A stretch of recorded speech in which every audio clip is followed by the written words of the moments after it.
ଓଡ଼ିଶାର ଆଦିବାସୀ ପରମ୍ପରା ଓ ଲୋକନୃତ୍ୟର ଅନନ୍ୟ ଉଦାହରଣ ହେଉଛି କନ୍ଧମାଳର ଆଦିମ ଆଦିବାସୀମାନଙ୍କର ପରମ୍ପରା।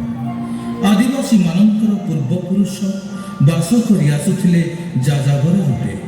ଜଙ୍ଗଲ ମଧ୍ୟରେ ଜୀବଜନ୍ତୁ ଶିକାର କରି ତାର ମାଂସ ପୋଡ଼ି ଖାଇ ଝରଣାର ପାଣି ପିଇ ବଞ୍ଚି ରହୁଥିଲେ।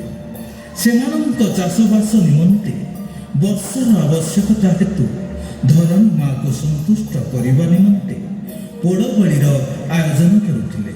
କିନ୍ତୁ ଆଜିର ଆଧୁନିକ ସମାଜରେ ଜଙ୍ଗଲ ସୃଷ୍ଟି ବଦଳରେ ଜଙ୍ଗଲ ନଷ୍ଟ ହେବାରେ ଲାଗିଛି।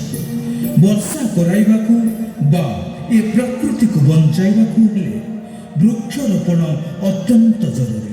ତାହେଲେ ଡେରି କାହିଁକି ପ୍ରିୟ ଛାତ୍ରଛାତ୍ରୀ? ଆଜି ଶପଥ ନେବା ବୃକ୍ଷରୋପଣ କରି ପ୍ରକୃତି ରୂପକ ଧରଣୀ ମାଆକୁ ସୁରକ୍ଷା ଦେବା। ସାବଧାନ ସାବଧାନ ସାବଧାନ, ତମେ ମାନେ ଯାହାକୁ ହତ୍ୟା କରୁଛ ଜଙ୍ଗଲରେ ଏହି ନିରୀହ ପଶୁପକ୍ଷୀ ପ୍ରାଣୀମାନଙ୍କୁ।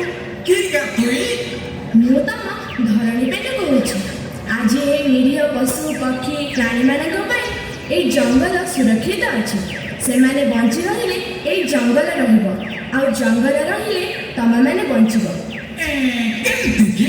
ଜଙ୍ଗଲ ରହିଲେ ତ ପୁଣି ବର୍ଷା ହେବ, ବର୍ଷା ହେଲେ ତ ତମେମାନେ ଚାଷ କରିବ।